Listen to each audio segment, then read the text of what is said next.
some, and so I'm gonna teach you guys how to make aesthetic notes. Okay, so I listed a bunch of fonts here. These are the fonts that I personally chose that I liked, and I'm just gonna choose one. So here's me choosing a font. Yeah, I'm gonna show you the font that I chose, and then here's me saving the font, whatever, and going back to home screen. Here's me taking my time. Okay, so here's me making. Okay, so right now I'm making a new document. Sorry for my voice being so low. It's like really quiet.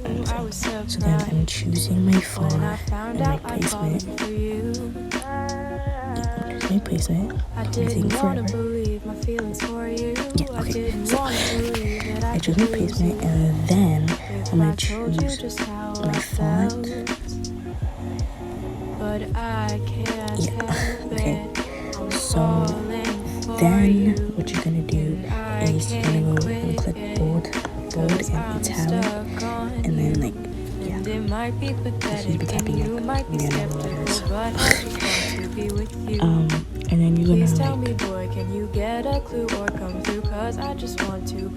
change the thing, and you can also add colors or whatever. So here's the next clip. To be with you, I'm scared of telling you how I feel. Maybe it's better if I just try to conceal the truth for me and for you.